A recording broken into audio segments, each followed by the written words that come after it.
Did you feel constrained by previous material, so the comic book and the previous and the film? Did you want to do something different in tone? No, I mean, the main driver for me was obviously Jon had already played the character in Daredevil season 2. And that's sort of what, made me want to do it. I thought what they did there was great. So it was sort of continuing the line of the character from there. That was the main thing. And then, I read a lot of the comic books and things, but, in the end, you have to find your own version of the character and make it your own. So, having digested a lot of that stuff, and I'm a huge fan of it, we sort of put it to one side and just made our own version. Okay, and there are some really intense fight scenes in this. Did you have to learn how to use guns or do martial arts lessons? What kind of training did you have to go through? Yeah, case by case, but yeah, weapons training and fight training. Yeah, it's all definitely part of it, and it's a great thing about my line of work. Yeah, you get to learn from great people who know what they're doing. Okay, and obviously you wrote Hannibal, the successful TV series. So my question to you both is, who do you think would win in a fight, Hannibal or the Punisher? If Frank saw him coming, I think Frank would kick his ass. Yeah. But, the nature of Hannibal was the chances are he'd have probably cut your throat before you knew he was there. Yeah, so, yeah. If it was a fair fight, I'd go for Frank, but Hannibal never fought fair. So. So, Jon, you often get cast as the tough guy. Has this changed how people view you? Do people get scared of you in the street? My kids aren't scared. I wish they would be a little more scared of me, But no, look, I'm just I'm attracted to the best material and the best people that are available to me all the time, and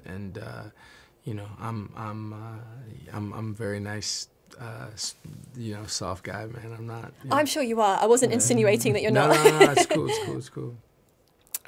So do you see him as a damaged man or as a hero? He's definitely a damaged man, I think. And that was part of what we were trying to do in a way, was just, he's a problematic character. I think he's complicated, and I think, we talked a lot about we shouldn't be scared to let him lose the audience at times. We don't want people to always agree with what he's doing, but that hopefully they respond. Hopefully there's a humanity at the heart of him that always makes them ultimately understand and come back to him.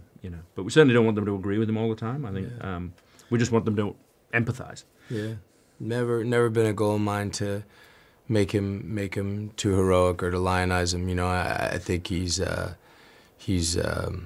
constantly questioning his own actions, and shame and guilt and pain are always with him, and it's one of the things that it's one of the real joys in playing him. I read that you stayed in character a lot. Do you usually do that for roles? It just depends on the part and depends on what we're doing. It's not. Someone else asked me about it earlier. It's not like I'm having people call me Frank and off camera or anything like that. I think it's just a general.